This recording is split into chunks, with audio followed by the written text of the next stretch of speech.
Sir नए संहिता लेकर के कुछ बोलिएगा नए संहिता के बारे में। तो इसका मेरिट डिमेरिट्स क्या बताएं? ये तीन नया कानून अभी 1 जुलाई से उपलब्ध होने वाला है।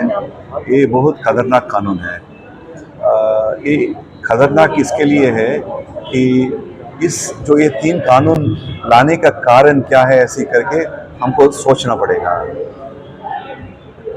पार्लियामेंट्री सब कमेटी बोला है कि 85% जो अभी नया कानून है वो जो पुराना Indian penal code, criminal procedure code और इंडियन एविडेंस एक्ट से कट एंड पेस्ट किए हैं। 5% थोड़ा ग्रामेटिकल एरर ऐसे किए हैं और सिर्फ 10% न्यू है। अभी ये पूछना चाहिए कि ये 10% लाने के लिए आपको क्यों जो पुराना जो कायदा था उनको छोड़ दिए हैं और ये कानून लाए हैं। तो इसमें ही हमको देखना पड़ेगा कि इसके पीछे इनका क्या थिंकिंग था। पीओसीएल की तरफ से हमको बोलना है कि इसके पीछे ये लोग बहुत केयरफुल और कन्निंग तरफ से कानून का जो अंडरलाइंग प्रिंसिपल्स है उसको बदलने के लिए वो कोशिश किए हैं और इसका असर पड़ने वाला है 1.4 बिलियन पीपल के आगे। इसका असर होने वाला है जुडिशरी के ऊपर, पुलिस के ऊपर, फॉरेंसिक साइंस डिपार्टमेंट के ऊपर, मीडिया के ऊपर और साधारण लोगों के ऊपर बहुत उसका असर होने वाला है। और इस असर को हम तीन दृष्टि से हमको देखना पड़ेगा। एक, कानून में क्या लाए हैं, मतलब सब्सटेंटिव लॉ में क्या चेंज लाए हैं। दूसरा है प्रोसीजरल कानून में क्या लाए हैं। और तीसरा है कि एविडेंस में क्या क्या चेंज लाए हैं। और उसी के साथ जुड़ा एक क्वेश्चन है, इस चेंज लाने के लिए न्याय है कि नहीं। ये ऐसी तरह की सोच आना बहुत ज़रूरत है।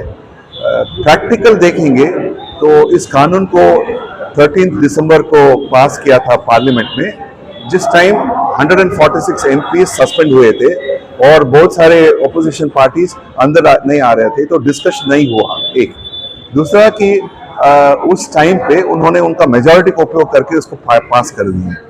25 दिसंबर को प्रेसिडेंट ऑफ इंडिया ने इस तीन नए कानून को परमिशन दे दिए हैं, नोटिफिकेशन दे दिए हैं।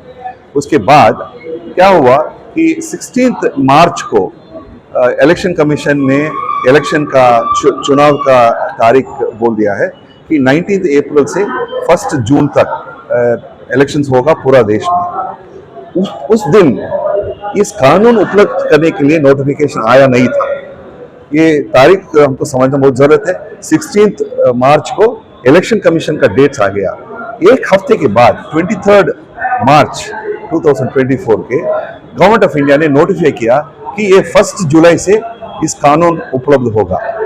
और इसमें वो टाइम पॉलिटिक्स किए हैं, क्योंकि 4 तारीख तक इलेक्शन में सभी शामिल थे और इलेक्शन रिजल्ट्स 4 तारीख को आया था।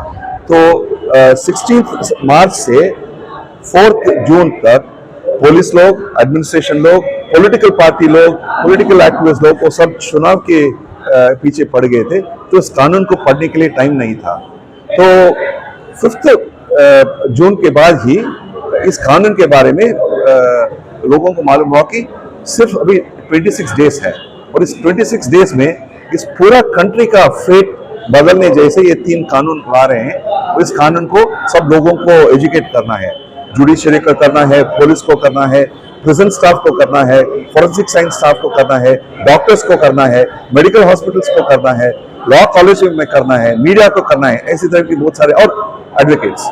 और अंत में सिटीजन्स को 26 डेज में इतना बड़ा देश में इस कानून के बारे में कैसे एजुकेट करें। पहला उनको इन्फॉर्म करना है, उसके बाद एजुकेट करना है और तीसरा भाग है एनालाइज करना। कर नहीं सकते हैं, इसीलिए हम पीयूसीएल की तरफ से लॉ मिनिस्टर को बोले, ये सबको बोल के कि आप इसको पोस्टपोन कर दीजिए। 1 जुलाई को आप उपलब्ध नहीं कीजिए, उसको पोस्टपोन कर दीजिए।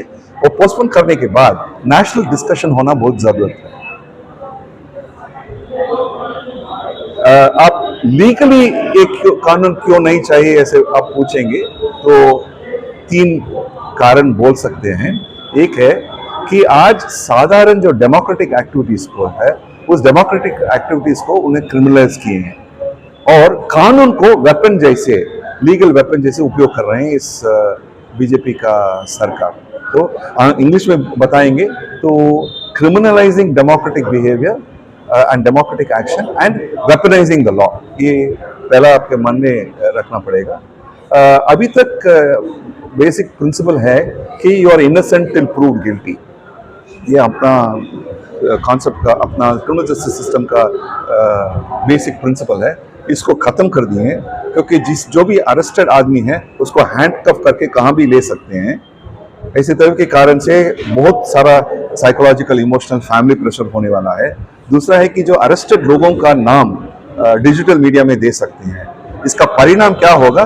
जहाँ जहाँ ऑनर किलिंग है, नहीं तो कम्युनल क्लैश है, कास्ट क्लैशेस है, जो अक्यूज का नाम बाहर निकल जाएगा तो उनके परिवार के ऊपर हमला होने का पॉसिबिलिटी है. ये यूपी में हुआ है, बिहार में हुआ है, बहुत सारे स्टेट में पिछले 3-4 साल में हुआ है. तो ये सिर्फ कानून का बदलाव नहीं है, कानून का जो अंडरलाइंग प्रिंसिपल है उसका बदलाव कर रहे हैं. तो principle of innocence till proved guilty has been removed. Police को इतना सेंट्रलाइज पावर दिए हैं, मगर उस पुलिस उसको दुरुपयोग करेगा तो उनके ऊपर कैसे भी अकाउंटेबिलिटी प्रोविजंस नहीं है. तो ऐसी तरह की बहुत सारे चेंजेस लाए हैं. इसके ऊपर मैं आज बात करने वाला हूँ और टाइम हो गया तो बाद में हम बात करेंगे.